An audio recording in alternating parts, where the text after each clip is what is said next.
but you don't care, you're unaware. Keep moving like the scars aren't even there.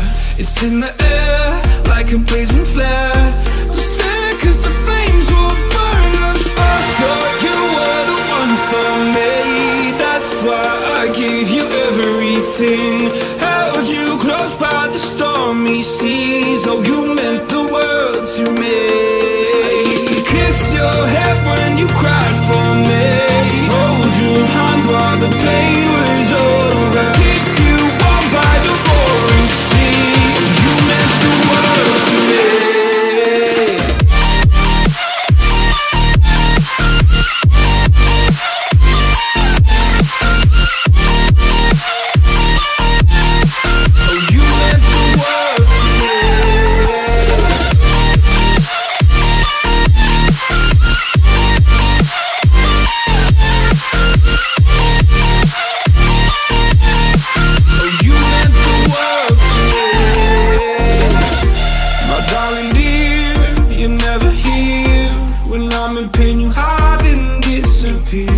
Like shadows in the atmosphere, charting the stratosphere.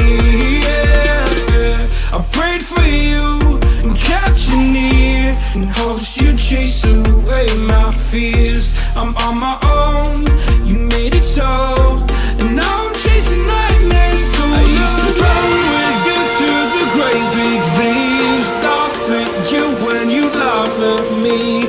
Hope for us because I believe the home was just you and me. I thought you were the one for me. That's why I gave you everything. Held you close by the stormy seas. Oh, you meant the world to me.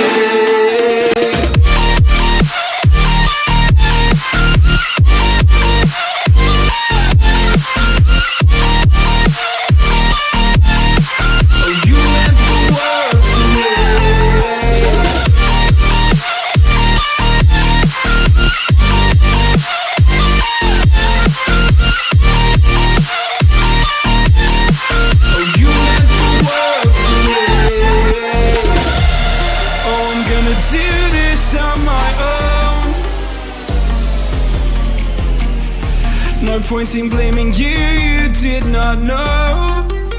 Oh, I thought you were the one for me. That's why I gave you everything. Held you close by the stormy seas. Oh, you meant the world to me.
Alright, what's good, Insane Gamers? As always, it's your boy Yo Soy AC Weezy, joined by my compadre, the man goddamn T Hayes. How's it hanging, baby? Slightly to the left. Okay. I've been noticing a theme with that. You've been quite consistent with the left hangage. Yeah, that's consistent with my life. Okay. So. Okay. Episode number... Like Beyonce, I'm always to the left, to the left. To the left, to the left. I like that one. What do we got here? Episode 12, maybe 13. We're cruising by. 13. 13. I mean, shit, last week of February, which is kind of crazy how fast this year's already going by. I mean, you blink once, we're already 2 months down in 2020. I like all the memes on Instagram you see. It's like, wow, the first 6 months of 2020 has been, a long few weeks, but anyways. Yeah. What do we got popping off first? I know it was a big weekend for sports, right? We had fights, football, Big fight, probably the biggest boxing match this year. I mean, so far, you got the duo, or what do they call it? It's not the trilogy. We'll just say the second fight of Fury versus the rematch. Wilder. A crazy fight after the first one went into a split decision. You watched the actual fight. I only saw the highlights. What did you think of the fight? Yeah, I mean, for someone who's not a quote-unquote boxing guy, I'll tune into the Mayweather, the McGregors of UFC. I saw the John Jones UFC fight the other day, so maybe, the bigger name guys. But, yeah, I went to a buddy's house. We all pitched him in some money, bought the pay-per-view, so I watched it start to finish, saw the undercards. I thought it was an incredible fight. Honestly, Wilder didn't come out as strong as he had in past fights, obviously undefeated previously before this fight.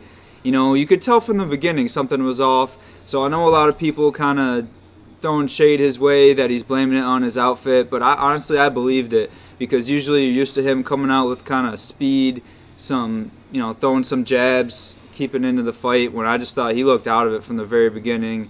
Where on the other side, Fury, he just looked like he was ready to go. You saw him pregame. I'm sure if you didn't watch the whole fight, you saw the warm-ups in the locker room. He's dancing around, which I told everyone else I was watching it with. I was like, honestly, that's the perfect mindset. That's a perfect strategy to have, because it's like, all right, it's a win-win, right? You come out, you lose. It's like, oh, I was just messing around, having fun, dancing around pregame. You come out and you win, and it's like, oh, my God, look at this guy. I wasn't even trying. I wasn't even taking it serious.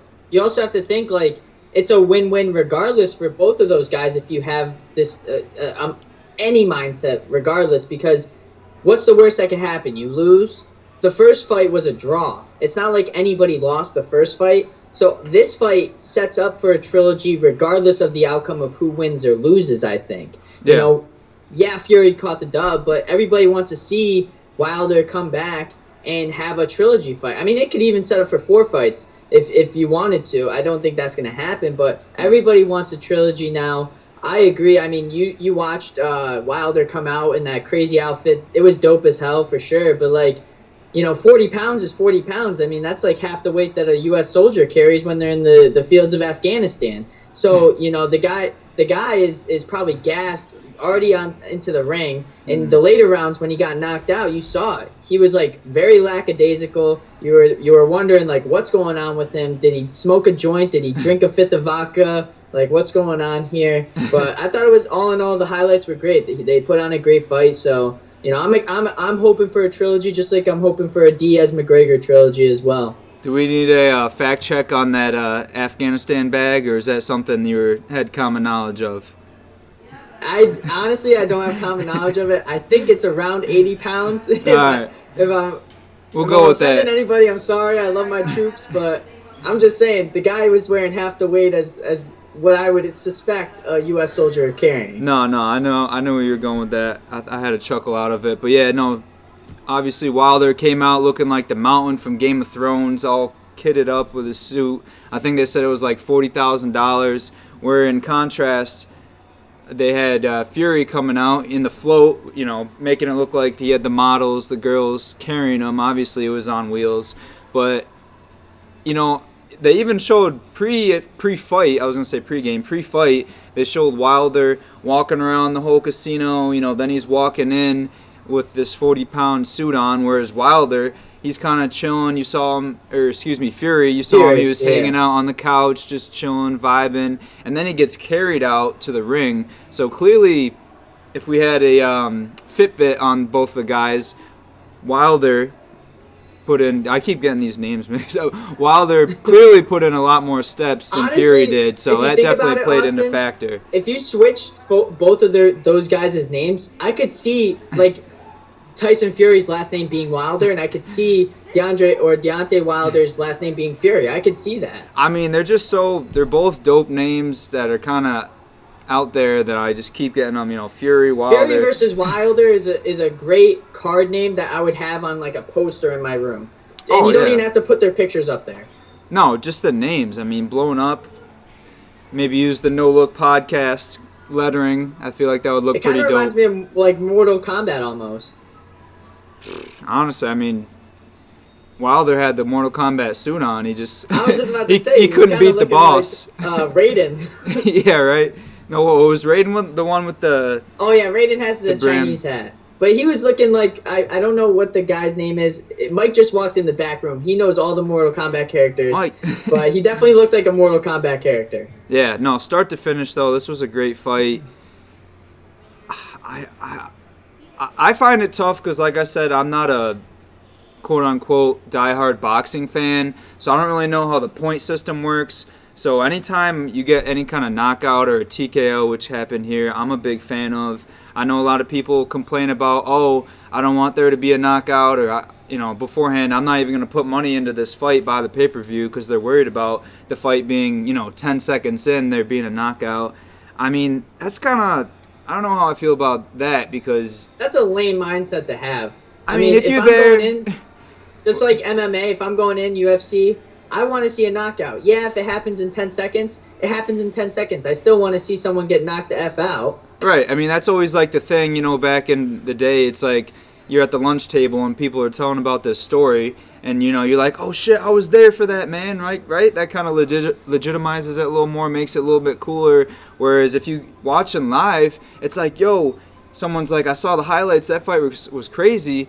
In retrospect, you're saying, damn, man, I watched that live, you got to have that first-hand experience. Like for me, I'm jealous that you saw it live and I didn't. I only got to see the highlights. I mean... Yeah. No, I mean, yeah, anytime you get something like that, a big event, obviously those two names, we'll see. There will definitely be a third fight, which I'm very interested for. I'm sure you saw, but the picture of Tyson Fury, what was it, 3-4 years ago? Dude was fat as hell.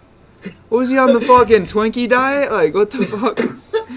He was on the seafood diet. He was on the Chinese buffet diet like I was just 3 hours ago. Golly, man. I saw that picture and I was... He's got that annual membership card at the Chinese buffet that you swipe in for. You get the points every time you get in. Bro, he was doing breakfast, lunch, dinner, and a midnight snack there. That guy was fluffy. I know they call him Tyson Fury by his name. He might be called Tyson Fluffy because that dude had a gut on him. But props, honestly, props good to him. For him, though. That's incredible. Props to him. I think people were saying, he had an alcohol problem, drugs maybe, which that's tough to kick that habit. And not only just quit those things, but the fact that he got back into fighting shape and now he's the champion of the world, right, in the heavyweight division for boxing. So kudos to him. Obviously, hats off to Wilder. He was saying, you saw the quotes, he was standing by his shield. He wanted to go out. I mean, that guy, if you let him, he would have gone out in a casket of that ring. He didn't want to get called out. Obviously, he didn't want to lose his first match. People were worried about his health, but what were we going to say? Also, Fury has the dopest nickname I've ever heard with the Gypsy King. I love that nickname.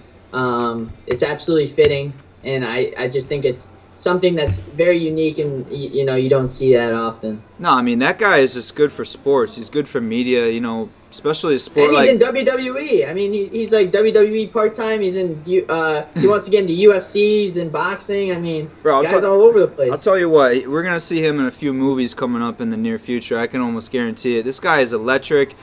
Like I said, I haven't watched a lot of his fights firsthand. I'm not a huge boxing guy, but I saw they showed clips. He's coming out. I'm assuming he's fighting someone of Mexican descent, right? He's got the sombrero on. He's probably fighting a U.S. fighter. He's got the USA flag with the Uncle Sam whole getup on. They were showing those clips pregame, but he's just a funny guy. Wasn't he wearing a crown when he came out for this fight? Yeah, yep, he was wearing a crown. And he did that because Wilder wore a crown coming out in the last fight too, I think. Yeah, I'm sure he likes to troll. He has fun with it, which you gotta enjoy that, boxing fan or not. So, but the best thing about it is he backs that shit up. No, for if sure. If he's gonna talk that talk, he backs it up. Yeah, I mean, honestly, there was times where he was coming out, and I was like, okay, who is this guy? Usually those two guys, heavyweights, and it also is funny to see because I was watching the undercards, seeing the lightweight division. Those guys were throwing like 100 punches around, 100 plus punches around. Where you see the heavy guys come in, the heavyweights. Thank you. And they're coming in. They're looking for those power throws. They're looking for the knockout blows. Other than that one knockdown by Fury, I didn't really remember seeing too many body blows, which, that was pretty much open all fight. The guys are pretty much just guarding the face, but... I think they were going for knockouts because at that point, Wilder knocked out Fury in the last fight, and he was up by the 9 9/10 count before the ref called the fight. So they were definitely going for blood. But like I said, I'm excited for the trilogy. I think they need to make it happen. Big money involved. This fight made a ton of money. They're both making out on it. A lot of people are saying he's going to face Anthony Joshua. I think they should wait, finish the trilogy, and then go after that. But we'll see. Yeah, I mean they both have a lot of fights under their belts. I mean, I know that Wilder is a little older. I think he's 34, whereas Fury's 31. So I don't know. Joshua would probably be a good fight, but at the same time, I don't know how many more fights either of those guys have left in their careers. We'll see. Obviously, Mayweather kind of had some longevity in his career. I know he's still talking about coming back to have another fight, which is kind of crazy to me. But I don't know. We'll see. I'm sure either way, those guys will find a way to get paid. Boxing, they'll find a way to get those guys back in the ring. I think we had some other news maybe around the NBA world. You want to talk Kobe celebration of life? I'll let you kick that off. 2/24, which was obviously this month, February 24th. 2 days ago, they had the Giants ceremony in the Staples Center where they must have had 30,000 people jam-packed in there. Yeah. A lot of big names. Pretty much every Laker that's ever been famous, any basketball player that's ever been famous was there. Obviously, Michael Jordan. His wife, Vanessa, for the first time, came out and actually spoke upon, the whole entire situation regarding Gianna and Kobe and the other victims. But it was definitely special, seeing MJ. And I think the thing I liked most about it wasn't all somber. It was there was a lot of jokes that went into it. My favorite one was when Shaq was told by a teammate, yo, have Kobe pass me the ball. And Shaq goes to Kobe, hey, there's no I in team. And Kobe goes, well, there's an ME in it, motherfucker. And, that's just Kobe. That's Mamba mentality. It was great to see all those people come together. And, Kobe, as we've realized over the past month, this dude is a living legend, an icon. Well, a legend and an icon. He was the epitome of greatness. And, when you have Michael Jordan say that Kobe was great, almost as great as me, or, all the accomplishments, it's just crazy to see and, crazy to understand. But it was very sad to see. I've honestly haven't cried as much as I've cried in the past 2 months that I have in the past 5 years. So Kobe's really doing it for me. Yeah, no, I agree, man. I guess it was broadcast on ESPN. I didn't know if you watched it live at all. I saw clips of it. But yeah, they more so labeled it as a celebration of life, which you see more so, they have the South American cultures. Even they have the Dia de los Muertos, the Day of the Dead. They're out there. They're doing a more celebration of life, not having as much of a somber kind of wake, if you will, which we're more so accustomed to. But yeah, like you said, everyone from around the NBA, current, past legends, Michael Jordan, I liked how he kind of had some fun with it. He's like, all right, now I'm going to have another crying meme for the next 3-4 years or so, which, got a chuckle out of everyone. Jimmy Kimmel, I thought he had some good things to say, kind of more on a serious note. And then Rob Pelinka, right? Is that the Pelinka, yeah. Yep, Pelinka. He was telling how he was in church, right, the day of the accident, and he got a text from someone, and he's like, oh, I'm in church. I don't usually check my phone, but I had some overwhelming urge to check it, and it ended up being Kobe. And he's like, all right, I'll check it after. But again, he felt this urge to check it, and Kobe was kind of inquiring to see if he had known a, I think, baseball agent, and he was trying to reach out for what ended up being one of the other victims of the accident, his other daughter. So, up until his last moments, he was on the helicopter texting on the behalf of someone else, trying to better themselves and help them out, which I thought was pretty incredible. Obviously, some laughs. Vanessa, the part that got me the most, made me tear up a little bit, was how Vanessa was saying God knew that Kobe and Gigi couldn't be with or without each other on this earth, so they had to go home to heaven together. That right there just hit home for me a little bit. And yeah. I think the craziest thing also was that a lot of those people that were at the event had games that night. And there was a lot of incredible things that happened on 224.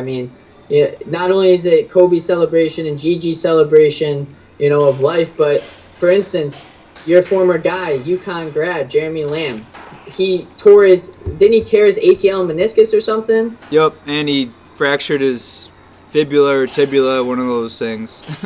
Dude literally got fouled. He's injured. He's probably out for the rest of the season. But what's he do? He comes to the free throw line, drains both the free throws with a broken freaking leg practically. And it's funny. It's ironic. It's Kobe did that with the Achilles back in 2013 against the Warriors. Yeah. And then you also have the girl from Oregon. I don't know her last name. Her first name's Sabrina. Yep. First D1 athlete in women's basketball that had 2,000 points, 1,000 rebounds, and 1,000 assists, who was basically, she looked at Kobe as a mentor, Gigi as the future of basketball. So, it's crazy to see those guys and gals, being at the event and then coming out and showing out that night. Was there anything else that really happened that night besides those two things?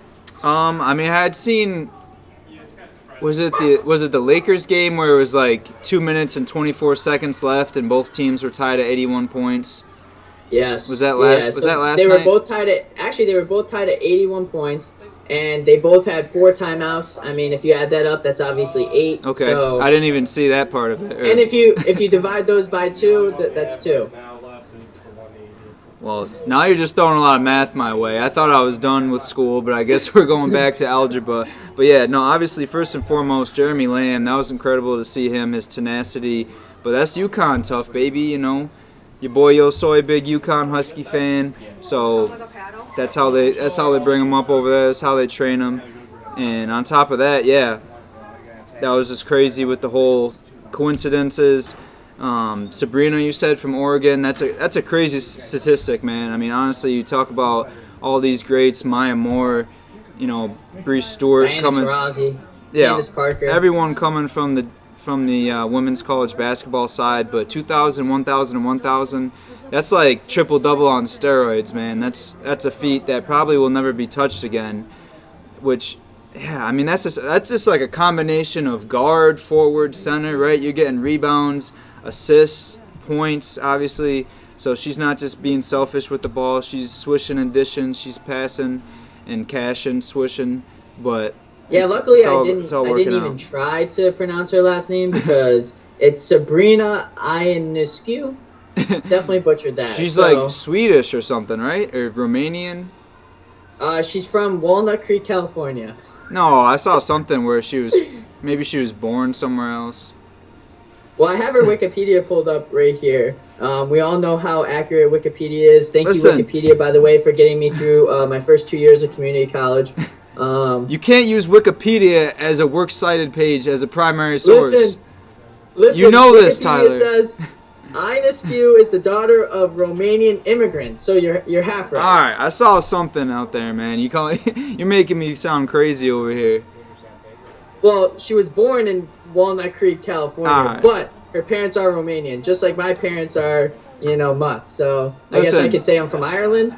She could have spent her summers out there, right? She got a dual citizenship. You never know, right? You over here talking trash to me, making me feel all self-conscious and whatnot. So you think she was running the 3-cone drill or the pull-up jumpers in the winter months of Romania? I think that's exactly what happened. She went out there with the shovel. She cleared off the court. She definitely had the net that was made of chains. There's no way they had a traditional net. There's nothing that builds more tenacity in basketball than having to shovel off your own court. And you and I both know that from living in upstate New York, that's how it works. You shovel your own court. That just means that you need to shoot. You need to get better. Bro, I'll tell you what, we've been out there sectionals before. I don't know if you were with us at my court back in the day on Haas Road. We were out there shoveling off the court, getting some shots up, shooting until our hands got frozen pretty much. Sweatpants and sweatshirts. I definitely wasn't there. I was trying to keep warm that day, I'm pretty sure. Well, I can't hate you for that. I can empathize with you now because obviously being anemic, I get cold easily, so...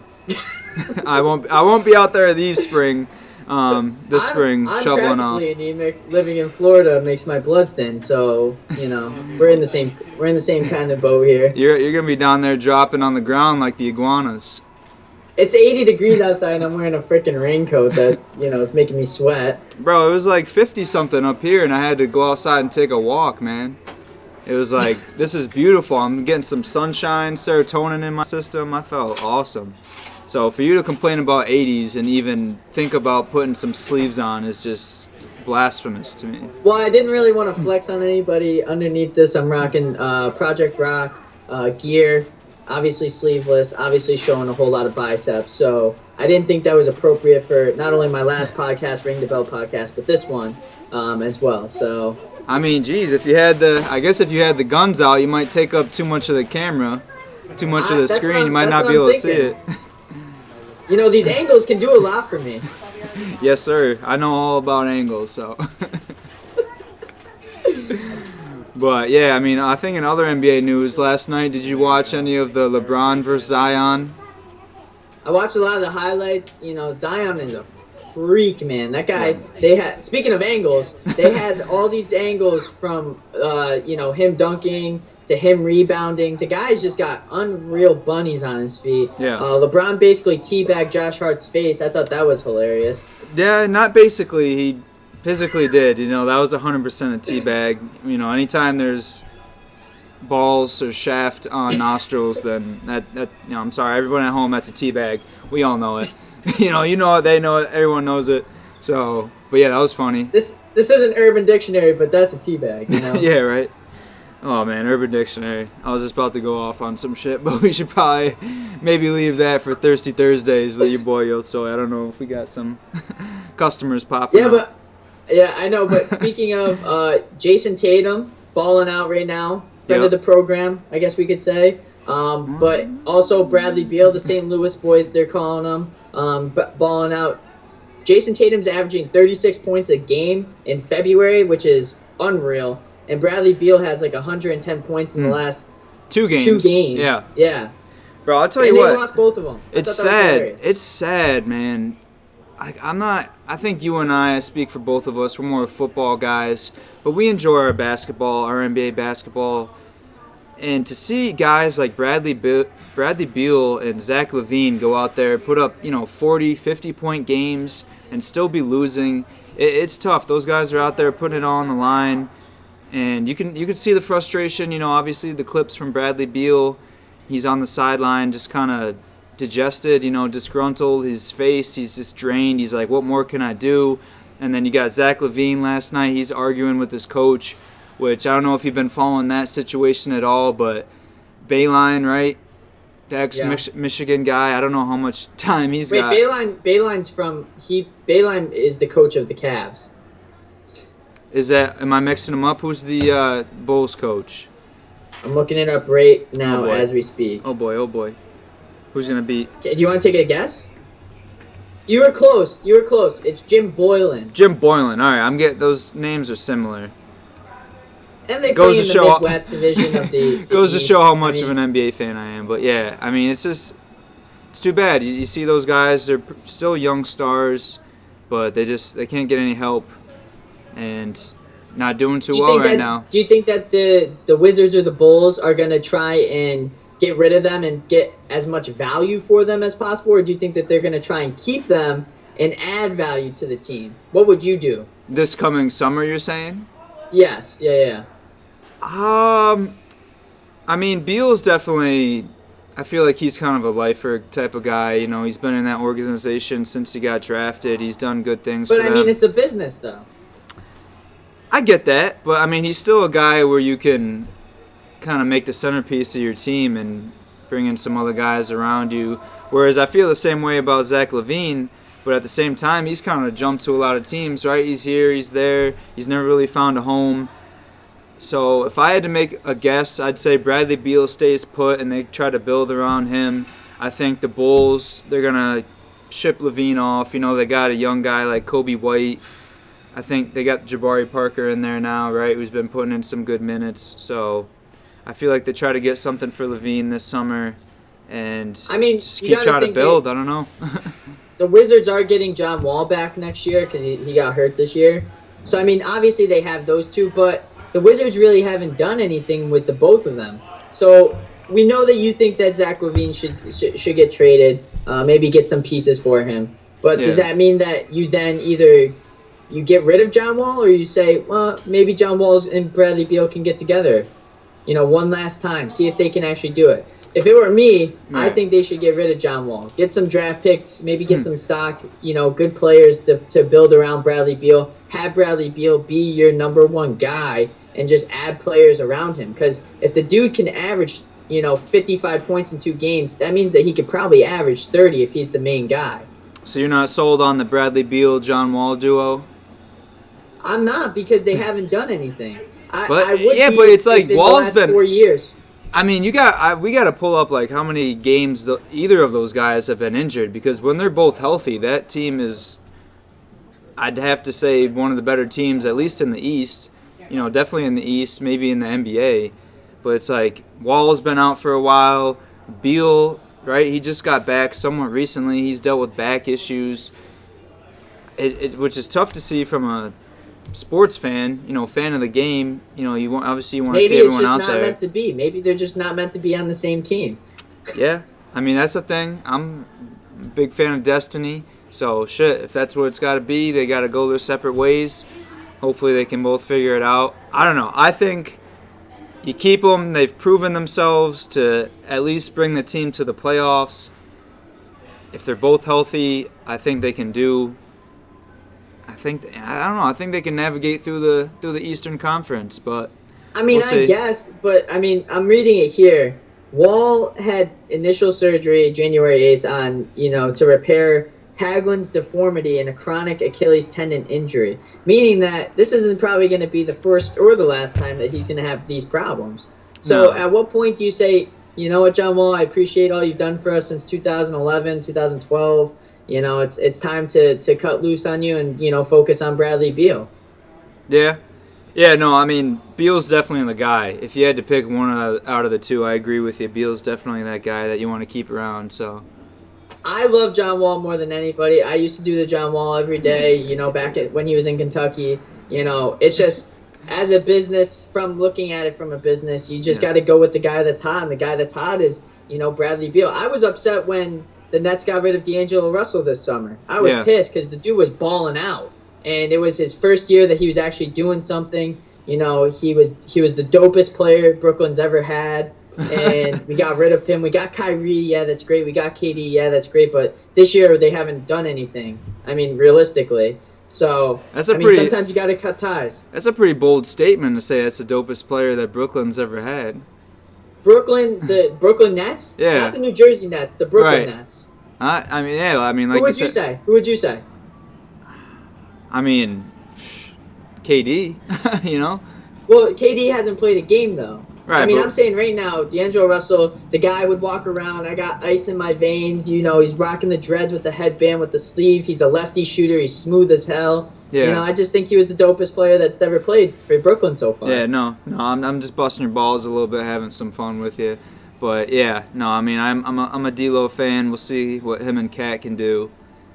Actually, speaking of D'Lo, he just came out the other day saying that they're basically going to shut him down or limit his minutes big time this year for the Wolves and just focus on him for the summer. So that's pretty big because, it's better than having him go through rehab. He's just going to focus on his craft. And, hopefully him and Cat can form some chemistry that they already have and do something in Minnesota. I think the Timberwolves, it's one of those teams that ever since KG left, you haven't really seen anything from them. Yeah, I don't even know who they still have. I mean, they got rid of Dieng, right? Gorgie Dieng. They got rid of. I mean, obviously Derrick Rose isn't there anymore. I don't know. I feel like they kind of did a complete refresh. So we'll see what those guys can do, kind of by themselves almost.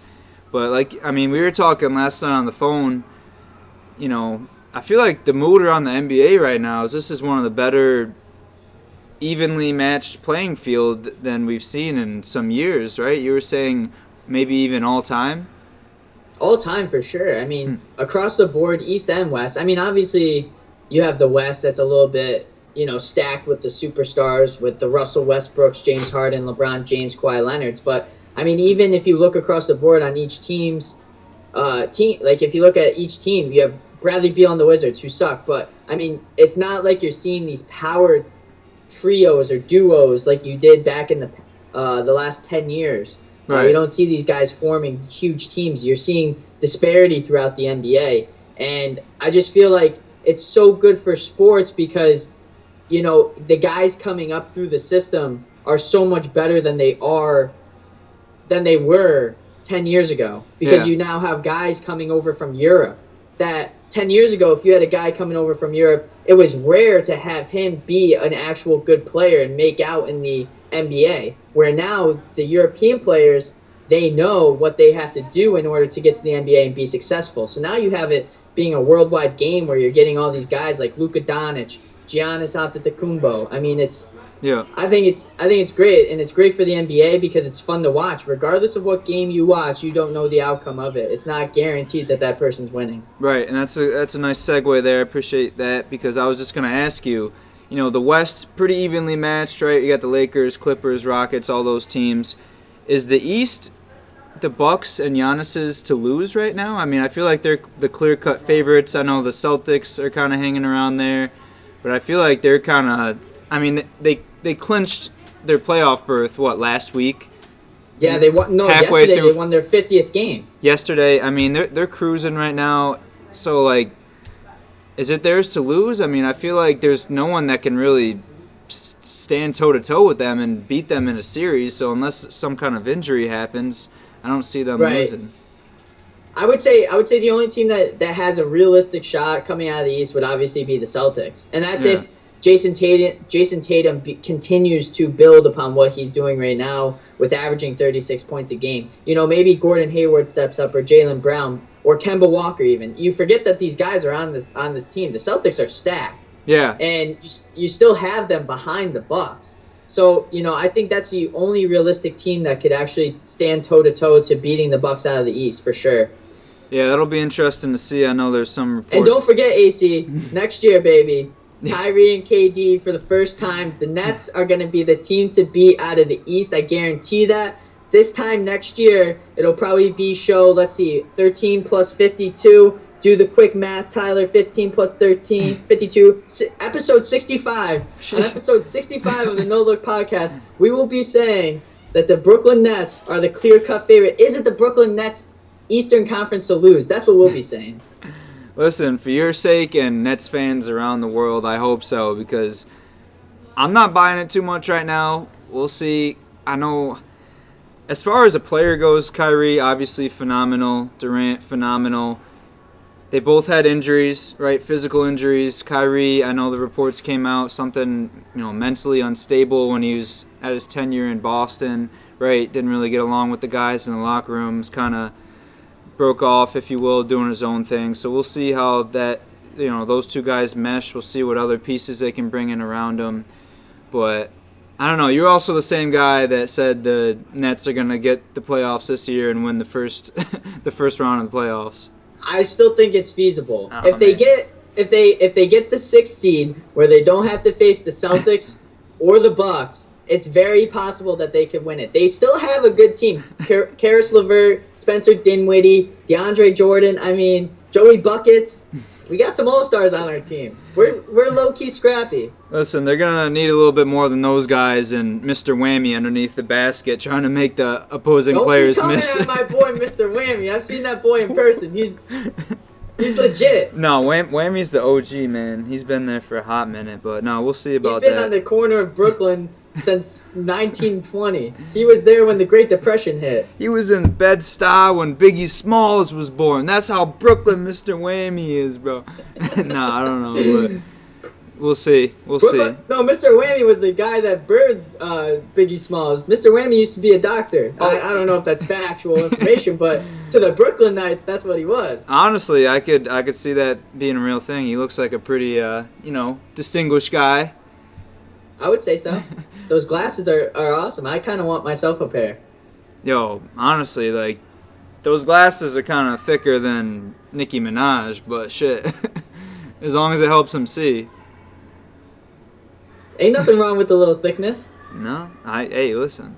You're talking to the CEO of the Thick Factory, baby. I'm thick with 2 C's. Your boy Yo Soy, AC Weezy. Ha ha. So I can't hate. I mean... What?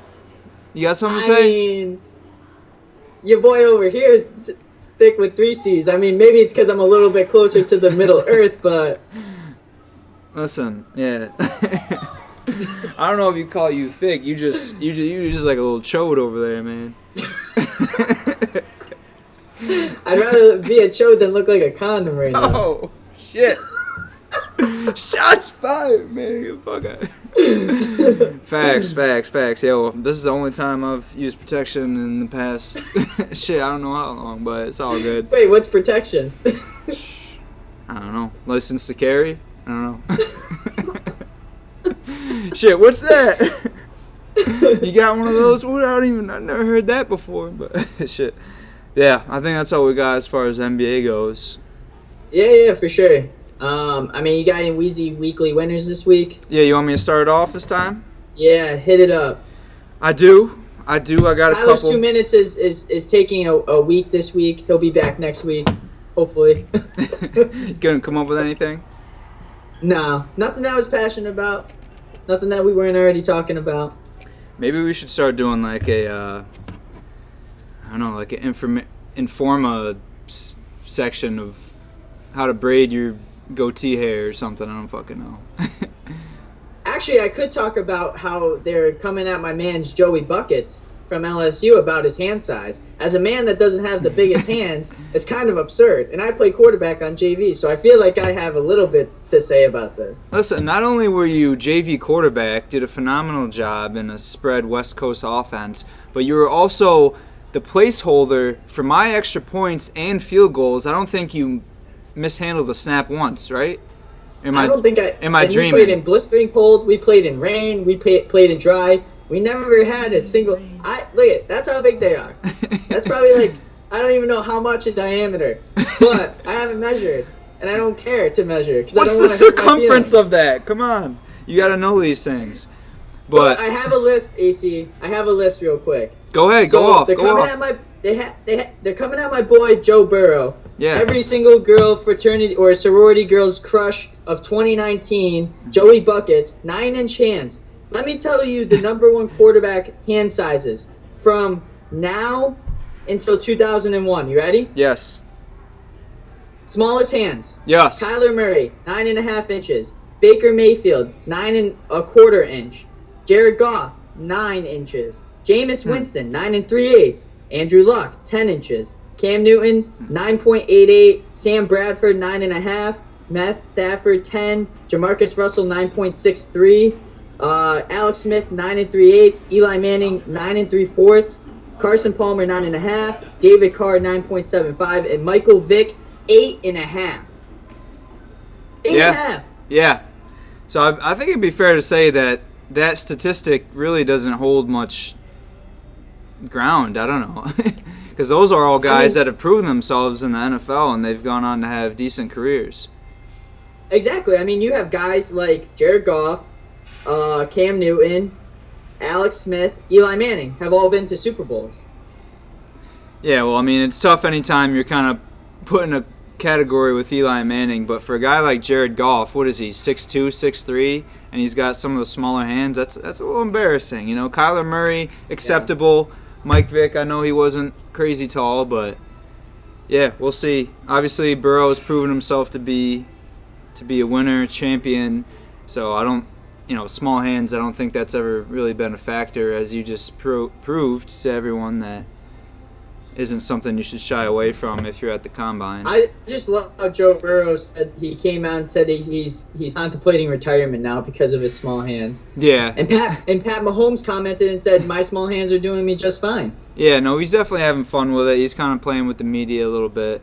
But yeah, I also saw when I think he was in an interview, or I don't know if it was something to do with the combine, but he was talking to someone and he was like, "Yeah, I had a broken hand when I was at Ohio State, third string, and I had Alabama calling me like, 'Hey, you want to come here and be the third string quarterback?'" He's like, "Oh, you must not know about me yet. You must not know about Big Joe Burrow, Big blank Burrow, if you will, because he came out, he proved to him that he could be a winning quarterback, starting quarterback. Now he's one of the most touted guys in this year's draft.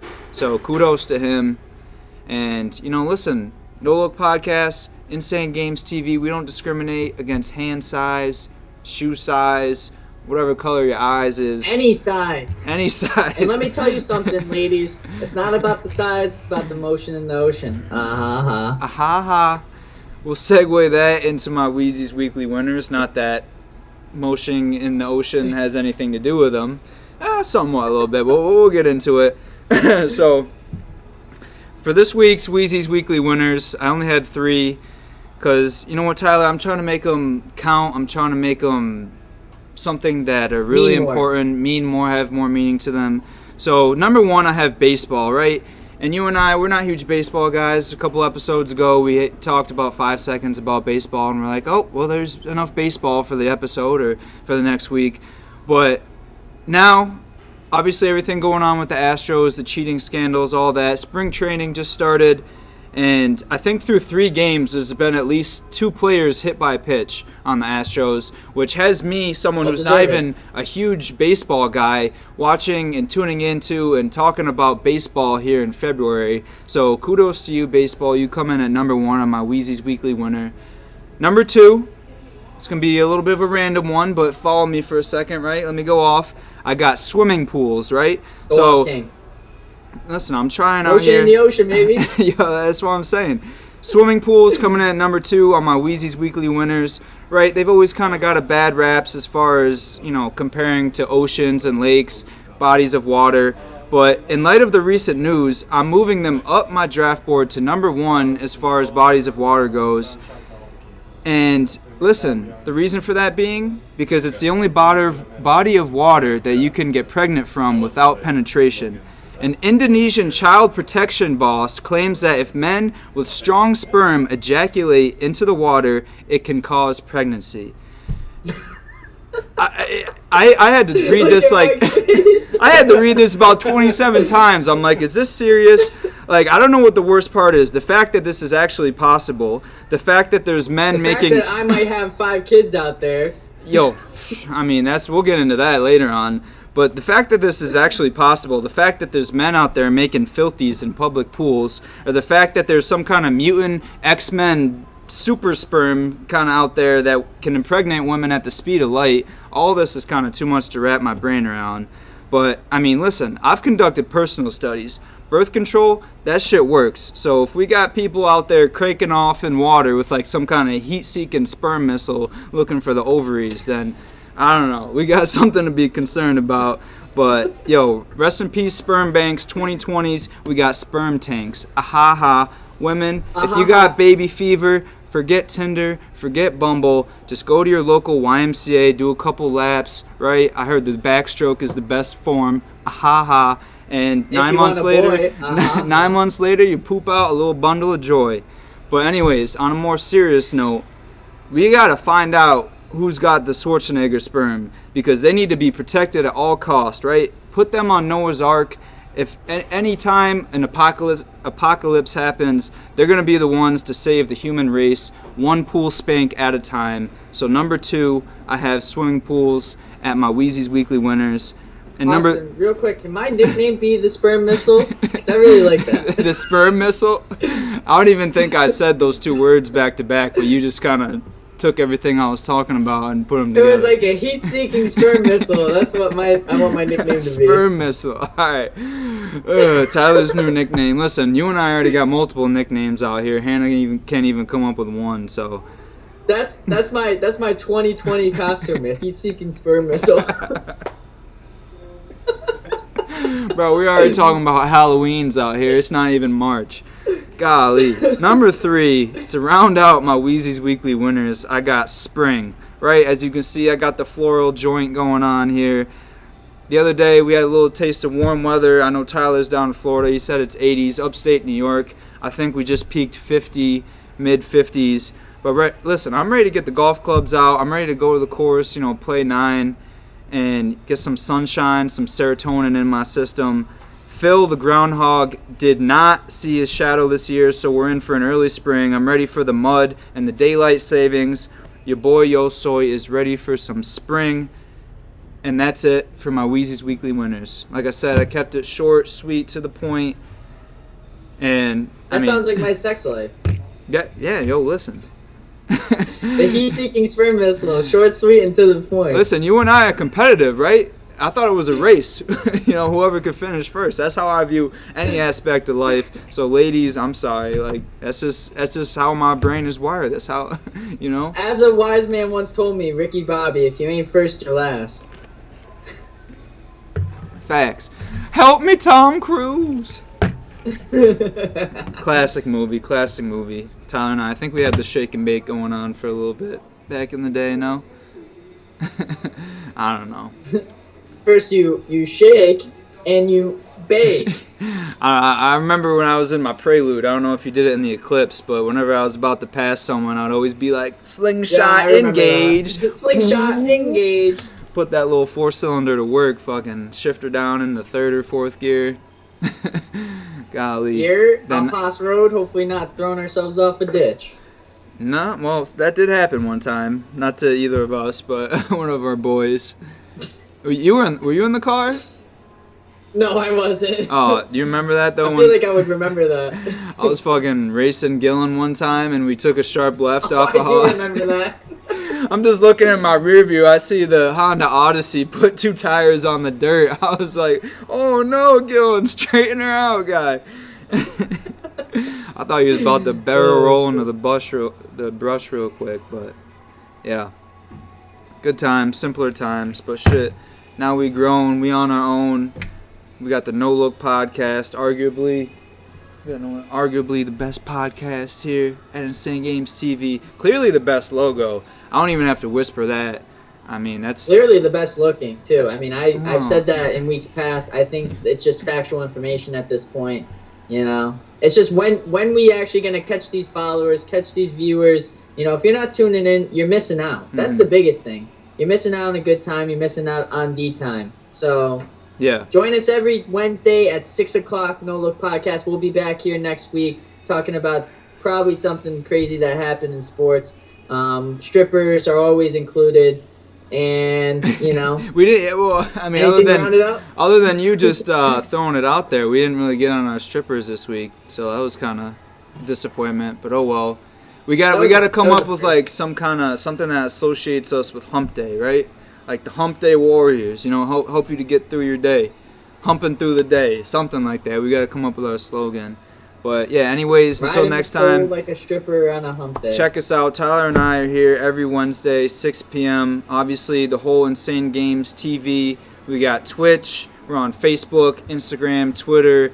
I think we're doing the restream. We're on Mixer as well. So we're all over the place, man. Anywhere you look, we might pop up.